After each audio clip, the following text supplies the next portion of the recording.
Cá se vai andando com a cabeça entre as orelhas. Cá se vai andando com a cabeça entre as orelhas. Cá se vai andando com a cabeça entre as orelhas. Cá se vai andando com a cabeça entre as orelhas. Ana Sofia Delgado tem 43 anos, é natural de Chaves, é psicóloga especialista em psicologia clínica e da saúde e em psicologia da educação. Esta é a Ana Sofia Delgado profissional. O que eu gostava que me disse em primeiro lugar é como é que se vê, aos seus olhos, quem é a Ana Sofia Delgado? A Ana Sofia, como pessoa, é uma pessoa muito simples, é uma pessoa de alguma forma resolvida, talvez pela oportunidade profissional, pela formação, por ter feito também a minha própria terapia. Acho que sou uma pessoa bastante resolvida e apaixonada pela vida. Acho que não sou nada de complicado, sou uma pessoa muito transparente e claro que no âmbito profissional guardo os meus segredos e guardo todos os segredos das pessoas que me procuram, como é óbvio, não é? Esse lado profissional, a psicologia, foi sempre uma primeira opção? Sempre se viu como psicóloga? Desde o 9º ano de escolaridade, tive, ainda na antiga reforma de ensino, tive a oportunidade de contactar com a disciplina de Psicologia e, portanto, eu tinha 14, 15 anos e fiquei apaixonada pelo funcionamento mental, pelas aquelas matérias e tive a sorte de ter uma professora que me foi dando aquilo que eu lhe ia pedindo em termos de informação, foi-me dando livros que me emprestava para eu ler e pronto, eu acho que começou aí a paixão. E no 12º ano, eu também era muito apaixonada pela matemática, curiosamente duas áreas que não têm nada a ver. Exatamente. Era outra opção, mas sim, a psicologia fascinava-me por esta questão da mente, de descobrir a parte emocional. Eu sou uma pessoa muito intuitiva, emocional, sempre fui, e isso fazia com que eu me sentisse preenchida com essas temáticas. E pronto, e foi por aí a escolha da psicologia e depois na área clínica, porque faz muito sentido cuidar para mim, mesmo em termos pessoais, eu sou muito mãe, muito cuidadora, e então acho que tem a minha cara, a psicologia clínica tem a minha cara, Há esse instinto mais natural, do que educacional. Há esse instinto natural para cuidar do outro. Sim, é um instinto desenvolvido se calhar pelas experiências de vida também, mas sim, muito cuidadora, muito... De me preocupar com as pessoas, de gostar de saber como elas estão, sim. Por gostar tanto de ajudar e de saber como elas estão, é fácil depois chegar-se a casa e deixar o trabalho lá atrás, fora de Isso é portas? algo que se aprende, é algo que se aprende, Sofia, porque efetivamente as pessoas vivem dentro de nós, não é? O psicólogo sabe a história, o psicólogo vive a história da outra pessoa de uma forma diferente daquela que as pessoas às vezes pensam, não é? Vocês vivem dentro de nós, quando vão à consulta cria-se uma nova vida, não é? Cá dentro, uma nova conduta, uma aprendizagem com um mundo novo. E sim, é pesado, às vezes é muito pesado, mas é compensatório. No fim, vale a pena quando se vê que as pessoas crescem, que as pessoas usufruem, que aproveitam e que finalmente se libertam de fantasmas, de coisas que às vezes vêm de muito longe em termos temporais e que as limitam e não lhes permitem atingir objetivos, né? E, portanto, vale a pena correr esse lado mais difícil da gestão. Mas é algo que se aprende. Claro que nas primeiras consultas eu até posso partilhar uma experiência pessoal. Eu, quando comecei a consultar e chegava à casa, era impossível de aturar, né? Portanto, eu tinha 2 consultas e chegava e ficava impossível de aturar. E precisava do meu espaço e de estar por ali a pensar. Claro que hoje tenho 10 consultas num dia e chego perfeitamente preparada para estar com as pessoas da minha família. Só que isso é um exercício que vamos aprendendo a conseguir gerir, não é? Um exercício que se vai fazendo a cada dia e é quase como que se fosse aumentando uma caixa que temos cá dentro e vai aumentando esse espaço para aguentar a dor e para conter a problemática do outro e a agilidade também das respostas. Portanto, isso é algo que se vai aprendendo.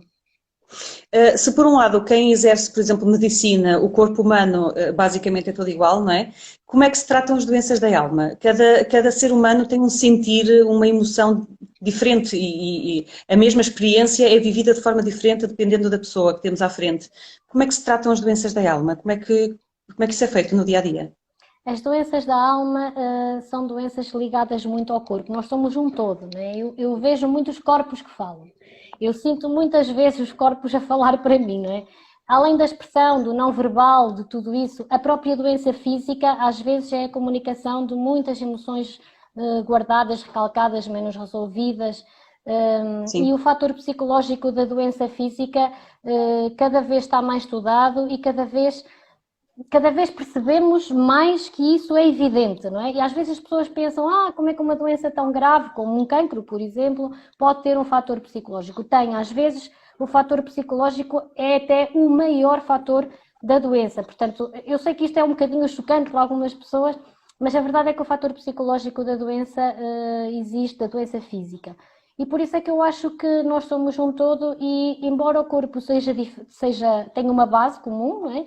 A verdade é que nós lidamos com o nosso corpo todos de forma diferente e acabamos por manifestar com o nosso corpo as nossas emoções que são diferentes. Nós somos efetivamente, eu costumo dizer que nós somos uma combinação única. Os meus clientes, alguns sabem que eu digo isto. Nós somos uma combinação única, não há ninguém igual a nós que tenha tido a oportunidade de viver a nossa vida e, portanto, nós somos mesmo muito especiais. E se somos uma combinação única, o nosso resultado vai ser sempre diferente, independentemente da experiência ser exatamente a mesma. Portanto, a nossa reação vai ser diferente. E isso também é um desafio, porque quem gosta de psicologia, quem gosta das pessoas e do seu funcionamento, da sua especialidade, da sua peculiaridade, gosta de sentir exatamente isso, que elas são diferentes e que cada caso é um caso, como se costuma dizer no senso comum, não é? Por isso a doença da alma tem muito a ver com o todo, não é? Com o todo, com a forma como a pessoa vê. Dizia há pouco que o corpo fala, não é? Por exemplo, uma doença como o cancro, deu o exemplo do cancro, que pode é o corpo a manifestar-se de um estado de alma que está menos bom. Uma pessoa que é mais deprimida, que reprime as emoções, isso acaba por afetar exatamente na saúde física, pode aparecer um cancro, pode aparecer um problema cardíaco. Pode.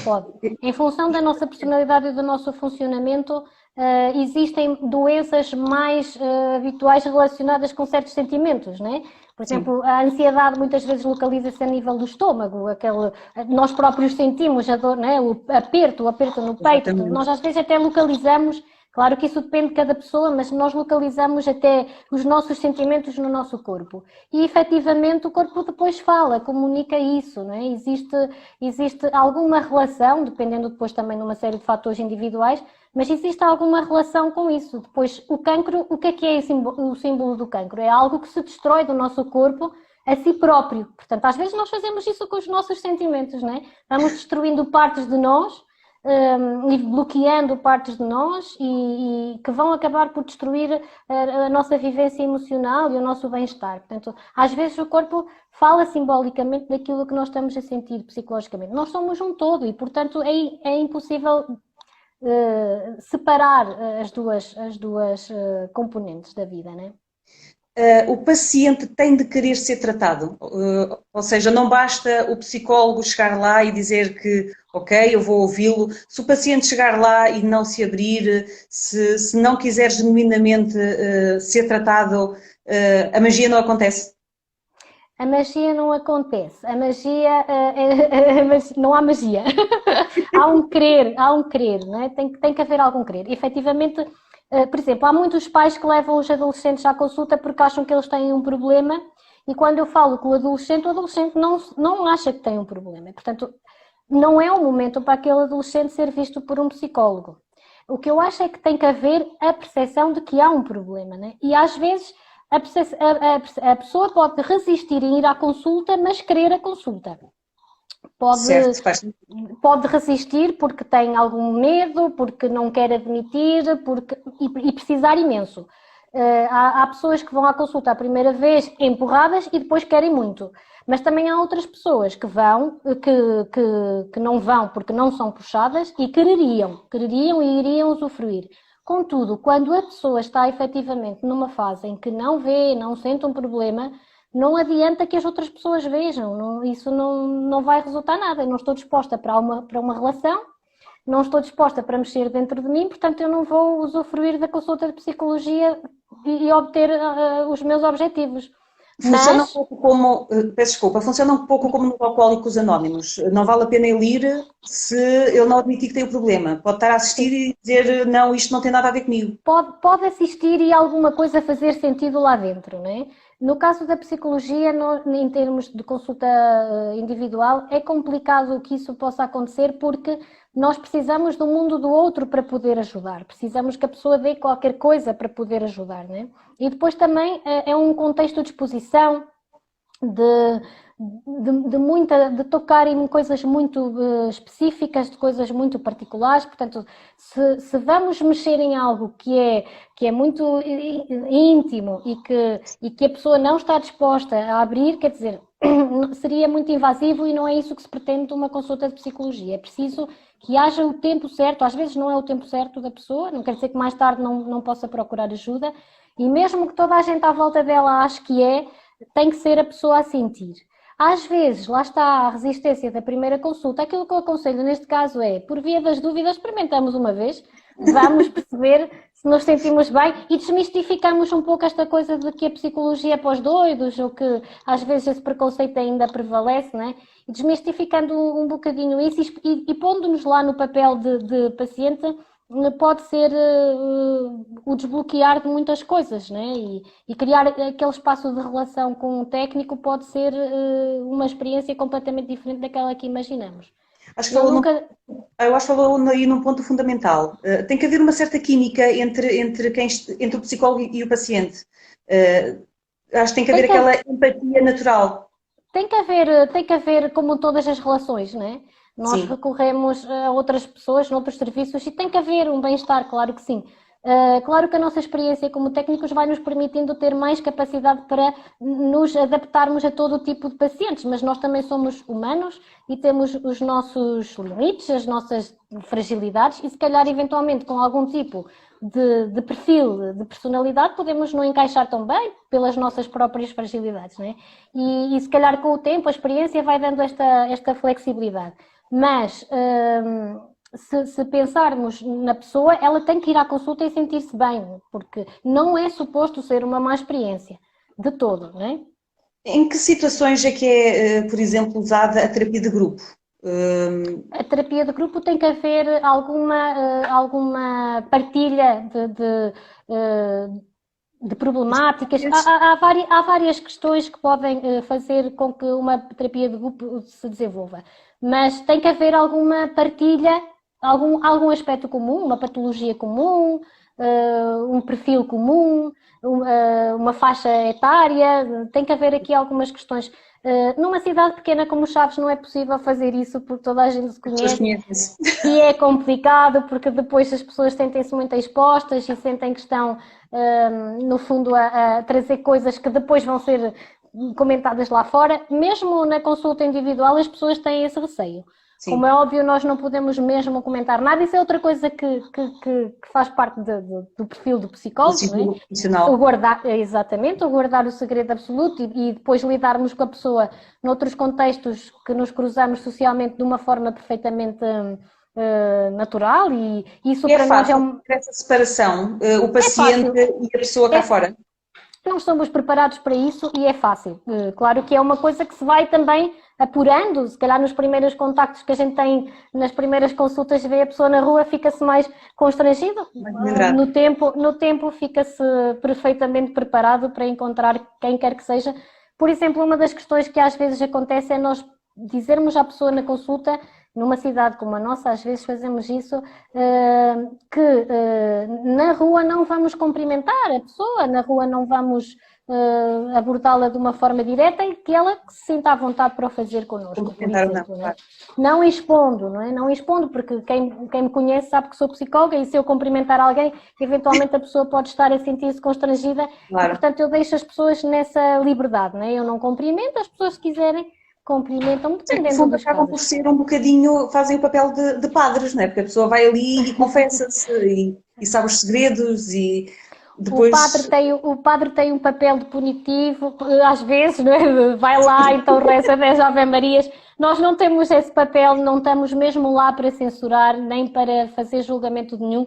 O papel na consulta é mesmo ajudar, não é? É perceber, ajudar a pessoa a crescer, a perceber-se a si própria e a encontrar as suas ferramentas individuais para atingir objetivos. Enquanto que o padre é mais punitivo. Fizeste mal e tal. Nós não temos nada a ver com isso. Isso é muito importante.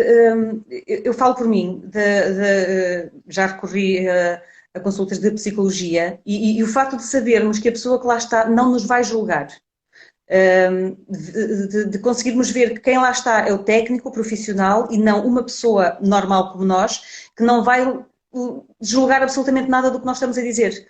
Portanto, não está certo, não está errado, é apenas aquilo e tem que ser falado, explicado e esmiuçado, digamos assim. Exatamente. Sim, é preciso que a pessoa sinta efetivamente que não há julgamento. Tanto que uma das fases mais importantes da terapia, para mim, a meu ver, é a fase inicial, que é quando se cria a relação.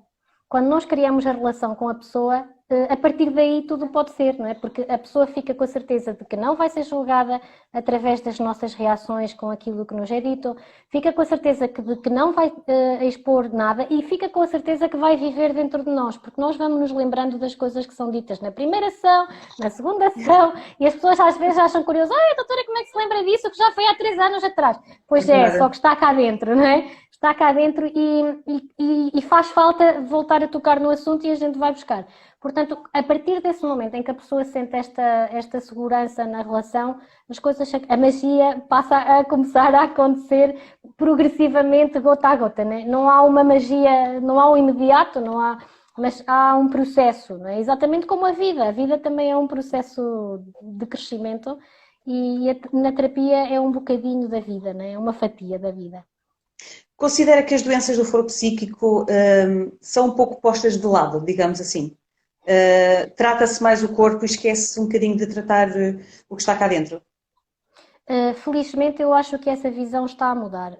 Eu trabalho há 20 anos, exatamente, faço este ano 20 anos de serviço. Parabéns. E há 20 anos as problemáticas eram completamente diferentes e o estigma era muito maior. Hoje em dia as pessoas já percebem que a parte psicológica também é importante ser resolvida e já procuram ajuda psicológica de uma forma mais livre. Antes, por exemplo, os meus clientes maioritariamente eram crianças e jovens, porque era mais fácil levar os filhos do que irmos nós, por exemplo, né? Ir o adulto. Sim.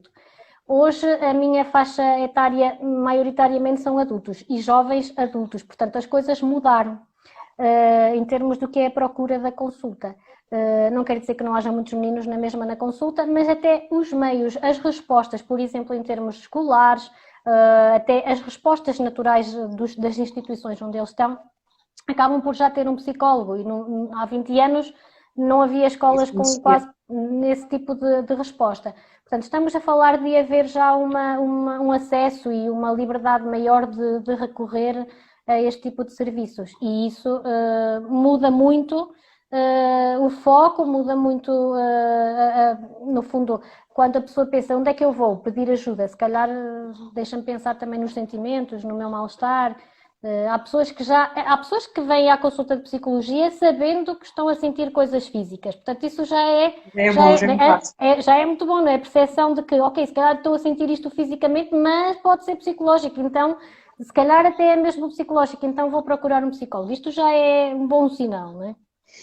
Segundo os meios de comunicação, nota-se um crescendo do número de pessoas que recorrem aos psicólogos e de pessoas com doenças do foro psíquico.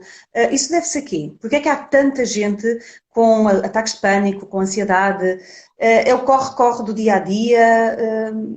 É o quê? É assim, a sociedade está muito exigente.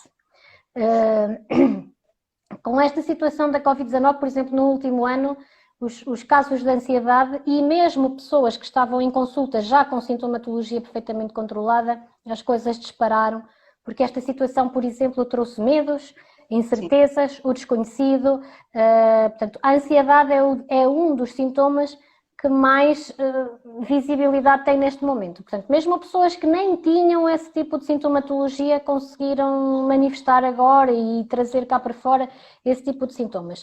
Mas, sim, eu acho que a vida está muito exigente. Olha, Ana Sofia, basta pensarmos, por exemplo, nos jovens do 10º ao 12º ano. Isto é um exemplo com que eu me tenho deparado já há algum tempo. Os meninos têm que estudar imenso, têm pouquíssimo tempo livre, isto antes de pandemia, não é? Estamos a falar de um período escolar em que eles não têm maturidade e que estão a debater-se com coisas complicadíssimas em termos do que é o seu desenvolvimento psicoemocional, porque estamos a falar da adolescência a brotar por todos os lados, estamos a falar de transformações físicas profundas, transformações emocionais profundas, e depois estamos a falar em simultâneo de uma fase em que a vida lhes é extremamente complexa, porque eles têm que tirar bons resultados para poderem recorrer depois à universidade, concorrer à universidade e enverdar por um caminho que gostam. É complicadíssimo, eles estão a sentir sempre pressão numa fase da vida em que era suposto viverem outro tipo de coisas. Portanto, eu acho que a vida está mesmo exigente. Eu peço desculpa de interromper, já para não falar, que eu acho que é extremamente precoce, portanto, pedir-se a um jovem adolescente nessa idade que decida o que é que quer fazer para o resto da vida. Exatamente. Muitas vezes, sem os pais, não querendo apontar o dedo a ninguém, mas não há margem para erros. Portanto, escolheste esse curso, tens que o levar até ao fim, eu investi em ti, a pressão é muita mesmo. Exatamente. É muita pressão e muitas vezes ainda se vê pais encaminhar filhos para cursos que eles não querem assim tanto, e isto é um sofrimento que ninguém imagina.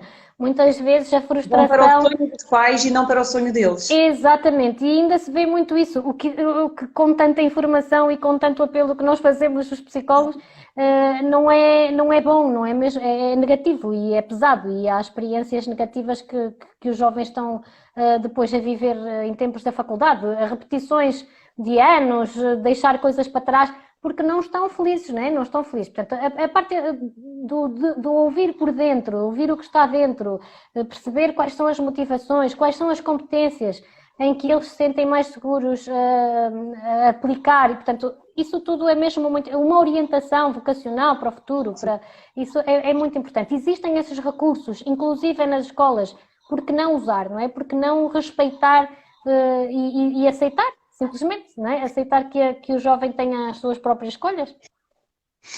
Falou que estávamos a falar que agora, principalmente na época Covid, a ansiedade e os medos vêm muito mais ao de cima, porque estamos a lutar contra um bicho que não vemos, ainda por cima. Sim. É uma guerra muito, muito inglória.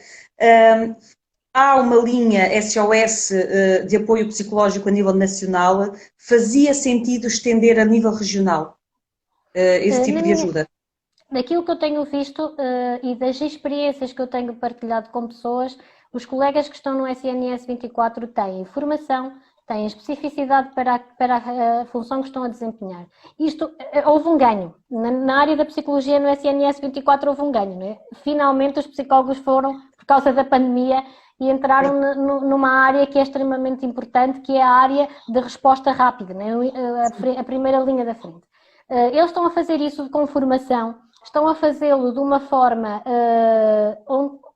nesta fase onde estão a ser super massacrados, e estão a conseguir. Portanto, eu acredito que quando isto passar, se eles ficarem por lá, esse serviço poderá ser suficiente, não é? Uma linha. Acho que depois, quando começamos a dar muito tipo de respostas semelhantes, acabamos por perder algo que é a especificidade e também a especialização dos técnicos na área.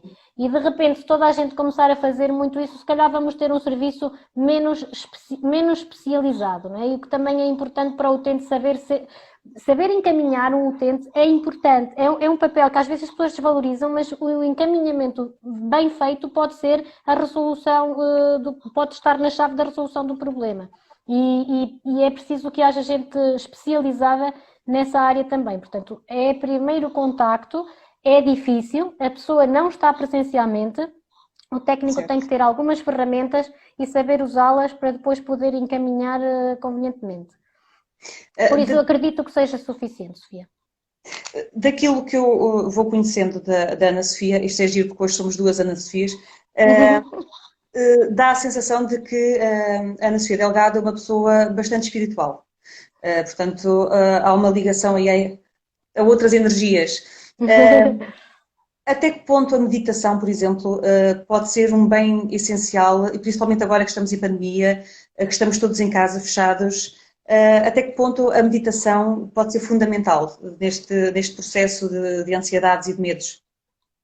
Olha, Sofia, eu sou muito espiritual e para mim a espiritualidade é aquilo que pode ajudar na outra dimensão do nosso ser, que é aquilo que nós não conseguimos controlar. Né? Para mim a espiritualidade é exatamente aquilo que eu não consigo controlar e tenho ferramentas psicológicas e mentais para me ligar a esse lado que eu não consigo controlar. Portanto, eu vejo a espiritualidade dessa forma. Portanto, nós somos, para mim, uma tridimensão, se quiser, corpo, mente e a alma aqui no sentido de uma conexão com o universo.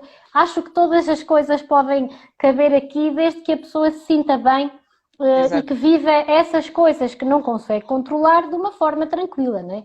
É o Sim. sentir que, ok, pode aparecer, por exemplo, uma doença, posso perder alguém que eu gosto muito, mas isso não depende de mim e eu tenho que ter o meu coração tranquilo, independentemente do que possa acontecer. Portanto, Certo. acreditando aqui, exatamente, aceitar aquilo que vem. Agora, em termos do que é meditação, se calhar vamos para uma espiritualidade mais individual, do reconhecimento do eu, do olhar para dentro, do ouvir o que está cá dentro, do fazer, não é? Sentirmos-nos individualmente. Como é que nós fazemos isso? Como é que nós nos conectamos com nós mesmos? Como é que nós podemos aprender a nos escutar?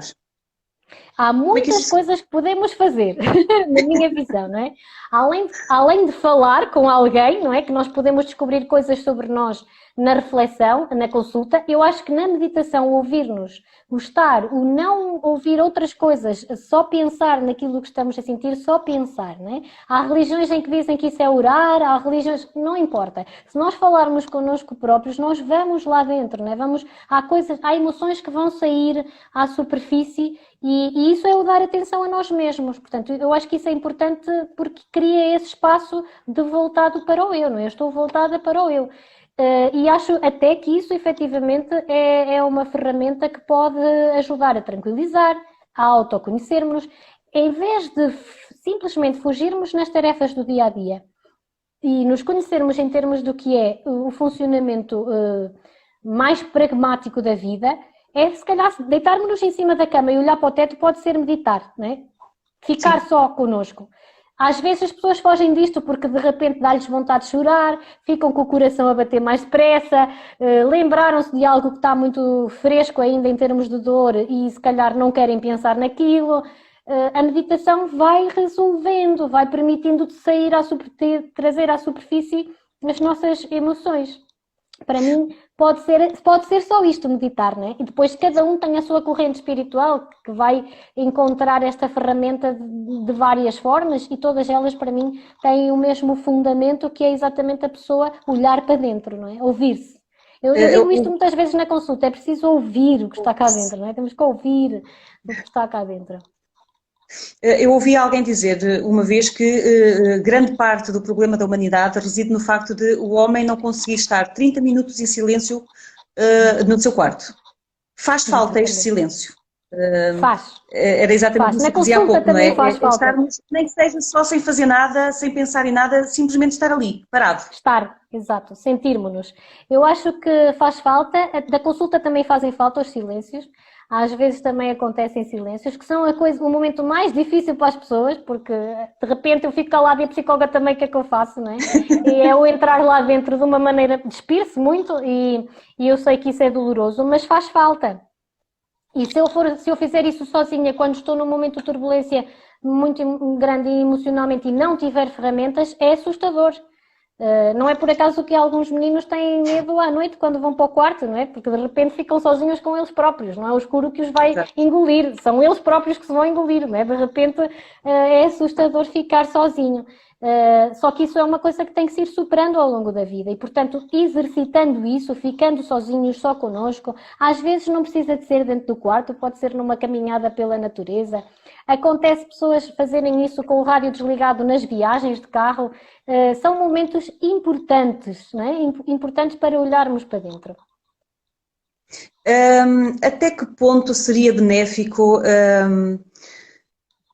começarmos a aprender a fazer isso desde mais novos. Ou seja, por exemplo, já na pré-escola, começar a ser ensinado a estar em silêncio, a estarmos com nós mesmos, a simplesmente a ouvir o que se passa à nossa volta. Isso era importante no crescimento da criança e no seu desenvolvimento enquanto pessoa.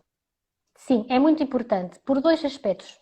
Primeiro porque vai colocar a criança em contacto com as emoções, que é algo que, por exemplo, na nossa geração, Ana Sofia, não aconteceu. Nós não sabemos, há muitas pessoas da nossa geração que não sabem, e até de gerações mais jovens, que não sabem lidar com as emoções porque não nos foi permitido pensar sobre elas. Muitas vezes, tu não tens nervos, cala-te, engole o choro, sei lá, que expressões assim. As crianças não puderam verbalizar muito até recentemente, as emoções. Portanto, a meditação, o estar em silêncio, ouvir-se a si próprio é uma forma de entrar em contacto com elas. E depois, também o facto de percebermos quem somos, desde cedo, aprendermos a dar esse espaço ao cérebro, não é? Se eu me conhecer bem desde sempre, eu sei exatamente aquilo que devo escolher para mim. Porque eu tenho noção do que eu sinto, do que eu gosto mais, do que eu detesto, do que me irrita, do que não me irrita. E, portanto, se calhar quando eu for tomar decisões ao longo da vida, e podem ser pequenas decisões, como convidar um amiguinho para a festa de anos ou não. Exato. Em vez de, né, se eu conseguir tomar essa decisão e decidir em função daquilo que eu sinto, eu posso ser mais feliz. Começa logo desde cedo. E isto é uma forma de ensinar o nosso eu a pensar dessa maneira. Eu tive que aprender isto bem mais tarde. No meu tempo a educação Sim, não na era, nossa época... não nos ensinavam a pensar nas emoções. Felizmente já existem muitas escolas, alguns projetos relacionados com a meditação no pré-escolar e até no primeiro ciclo. E as coisas começam a acontecer e isso é ótimo, porque acredito que no futuro teremos crianças muito mais capazes de se pensarem e por isso com menos probabilidade de desenvolver algum tipo de sintomatologia. A ansiedade é uma delas, não é? A ansiedade é algo que nos remete para o desconhecido, para o que eu não sei o que é que vai acontecer. Se eu me conhecer a mim, pelo menos conheço a metade da fórmula, não é? Eu sei exatamente como é que eu vou reagir a algo novo. Ou penso, pelo menos, que vou reagir de certa forma. E, portanto, fico mais seguro. Agora, se eu não sei como é que eu vou reagir e não sei o que é que vai acontecer, aquilo fica caótico de cá dentro, não é? Passa a ser difícil a gerir. Exatamente. Ainda havia muito na nossa época, o homem não chora, não é? Exatamente. Levávamos um ralhete ou uma palmada e mesmo assim não se podia chorar, portanto tínhamos que ter as emoções cá dentro. Engolir, exatamente. É por aí. Diga-me uma coisa, eu não sei se alguém, eu estou aqui a ver algumas pessoas a intervir e a falar exatamente aquilo que tínhamos dito há pouco, que já há escolas que aplicam o Mindfulness. Não sei se há alguém que esteja a ver-nos que queira colocar alguma questão, também se estiverem na disposição de o fazer, estejam à vontade, penso que a Ana Sofia terá todo o gosto em responder. Eu prosseguia, se pudesse ter um superpoder, imagine que agora aparecia uma fada com uma varinha de condão e que lhe dizia: Ana Sofia, pode escolher qualquer superpoder e vai ser seu até ao fim da sua vida. Qual seria? Olha, essa é uma pergunta que o meu filho mais novo, Duarte, me faz muitas vezes porque ele adora os super-heróis da Marvel e tem uma coleção enorme de tudo o que é coisas dessas. E, oh mamãe, qual era o superpoder que tu escolhias? Portanto, essa pergunta já me foi feita várias vezes e a verdade é que eu não sei escolher. Não sei escolher qual é o superpoder. Eu acho que o grande poder que eu poderia escolher, se me fosse permitido, seria conseguir superar o melhor possível as minhas barreiras e as minhas dificuldades, né? Independentemente da sua natureza. Eu acho que esse é o grande superpoder da pessoa, do ser humano, né? Que é nós podermos ter ferramentas suficientes para, quando vier algo muito difícil, rapidamente conseguirmos resolver aquilo. E embora doa, conseguirmos resolver e ficar bem e lidar o máximo possível com a dor. E perceber que a dor que está sempre junta com a parte positiva da vida, ou vice-versa, né? Que as coisas muito boas também têm o lado mau. Basta pensarmos no amor que temos pelos filhos, porque são a melhor coisa e a coisa que nos faz doer mais cá dentro, né? As pessoas que nos fazem doer mais, não pelo mal que nos fazem, mas pelo facto de termos medo, por exemplo, de os perder, ou de que não estejam felizes, ou que estejam angustiados. Portanto, basta pensar nisso, não é? Quer dizer, não há nada que seja extraordinário que não crie dor e não há nada que seja mau que não traga também o lado, que não possa coincidir temporalmente com coisas fantásticas. Portanto, eu acho que o grande poder é gerir isto da melhor forma, não é? E podermos estar bem connosco Estou mesmos. aqui a dizer-me que a Ana já tem um superpoder, que é o amor. Tenho, é verdade. Eu amo muitas pessoas que gosto, isso foi a Susaninha? Pois foi, a minha querida Susana. Eu amo muitas pessoas, é verdade. Amo as pessoas, não amo pessoas O ser especificamente, humano. mas amo o ser humano na globalidade e quando me entrego, entrego-me. Eu posso fazer coisas menos bem, como toda a gente, mas quando me entrego, entrego-me e faço aquilo que eu consigo. Às vezes não consigo mais, às vezes sei que Quando podia algo fazer tem, mais, mais não mas é não é obrigado. possível. Não, não é possível, às vezes não é mesmo possível fazer mais, porque não consigo, tenho outras coisas, mas faço questão de me entregar no que eu puder, no que eu conseguir fazer, eu faço. Portanto, a E Ana sim, tenho esse contraria amor. aquela posição de muita gente que diz quanto mais conheço as pessoas, mais eu gosto de animais. A Ana ainda tem fé no ser humano. Eu acho que o ser humano pode ser muito bom ou muito terrível. E eu acredito que as pessoas, mesmo que sejam muito terríveis, têm um lado fantástico lá dentro e às vezes temos é que tocar nele para ele brilhar mais e elas perceberem isso. Acho que as pessoas têm que perceber que têm coisas fantásticas lá dentro para se sentirem bem e esquecerem as coisas más, porque eu também tenho um lado negro e eu também tenho, né? E portanto eu compreendo que toda a gente tem o seu lado muito mau, mas também tem um lado bom e por isso às vezes é preciso puxar por isso. Há pessoas que acham que corrigir as coisas é através do medo, do julgamento, do ralhar, por exemplo. Nós, os psicólogos, não acreditamos muito nisto.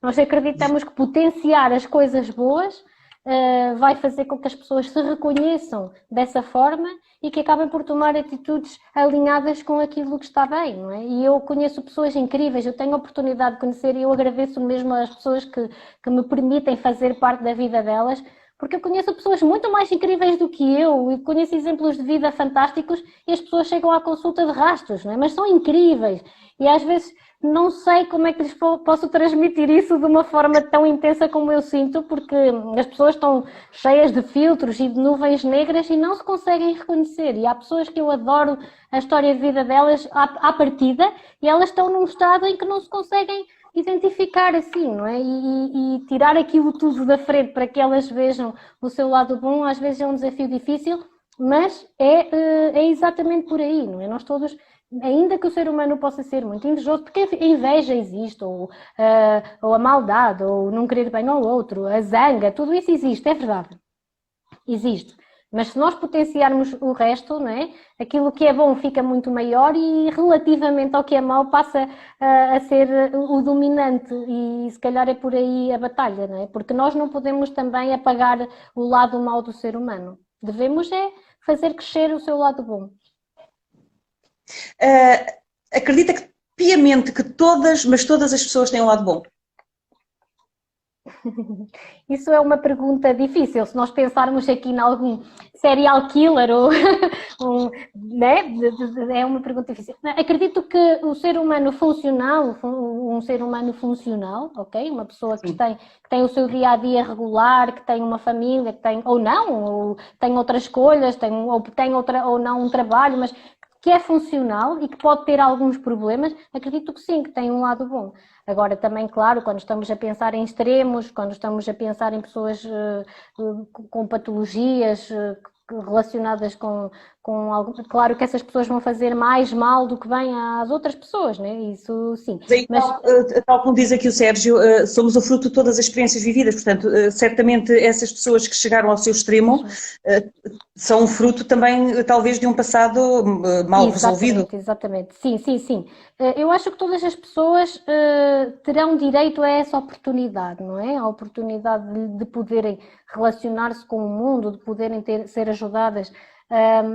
Agora, quer dizer, nem toda a gente quer isso, não é? E nós também dependemos um bocadinho de aceitar a vontade do outro. Há pessoas que simplesmente, mesmo estando já, por exemplo, em EP, nos estabelecimentos prisionais, há pessoas que estão detidas, por exemplo, e que é muito difícil lá chegar, não é? E que têm passados muito complicados e estão a sofrer, mas continuam a viver. É muito difícil, não quero dizer que seja assim fácil, mas eu acho que todas as pessoas, independentemente do estado onde estão, merecem isso, merecem esse amor. Não acho que haja outro tipo de cura maior que não seja o amor, né? Portanto, o amor às pessoas, dar de nós, se existe uma solução, tem que ser essa, não é? Portanto, nós vamos fazer a nossa parte. Depois, o universo faz o resto, se fizer. Aliás, eu acredito piamente que estamos a passar uma fase agora com o Covid-19, estamos perante uma doença em que a única cura e a única forma de não transmissão é o amor ao próximo. Exatamente, sim, exatamente. Eu acho que estas situações limite põem-nos sempre essa questão, não é? As situações limite põem-nos sempre essa questão. Amar é a solução, não é? Eu acho que se formos todos muito o eu e não o todo, as coisas nunca vão funcionar. Só que as coisas limite mostram isto de uma forma muito clara. Agora, isto acontece no dia a dia sempre. Diga. Para terminarmos, enquanto psicóloga, o que é que lhe falta fazer? Qual seria o passo que gostaria de dar? Olha, eu Ou já está onde queria estar? Eu gosto muito do que faço em termos clínicos. Não estou onde queria estar porque vivo numa cidade limitada em termos do que são ferramentas, formações, acessos. E como tenho 2 filhos, complicou-se em termos do que é a minha carreira e o meu investimento pessoal em termos de carreira.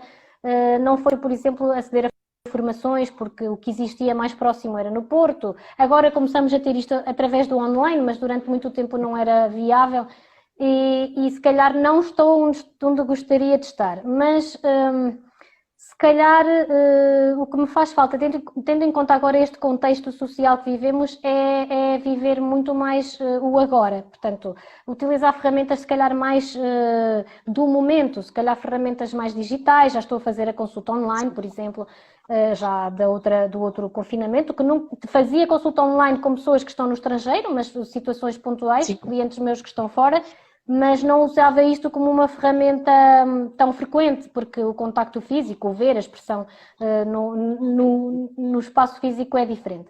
Mas, de qualquer das formas, acho que é por aí o caminho, porque é isso que a sociedade está a exigir. Em termos da minha carreira profissional, eu adoro clínica, adoro o que faço, só se fosse mais do mesmo. Ana Sofia, muito obrigada por ter estado connosco. Obrigada, Sofia, por me ter convidado. Ora, é sempre um prazer falar consigo. Cuidem-se, mantenham-se por casa quando possível. Claro, estamos cá presos. Espero que passe depressa para podermos estar juntos em breve. Sim, eu também, Sofia, é um prazer. Tudo de bom para vocês. Beijinho grande. Beijinho, até à próxima. Até à próxima.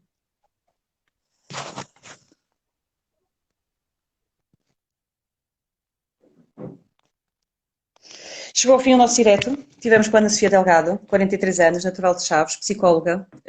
Respondeu a muitas questões do foro psíquico, nomeadamente a situação que vivemos com o Covid-19, a questão da ansiedade e dos medos que vão surgindo, como é que as coisas podem ser ultrapassadas.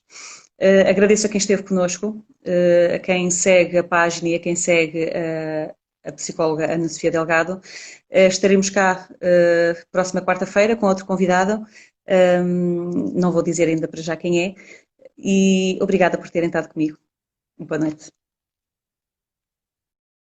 Cá se vai andando com a cabeça entre as orelhas. Cá se vai andando com a cabeça entre as orelhas. Cá se vai andando com a cabeça entre as orelhas. Cá se vai andando com a cabeça entre as orelhas.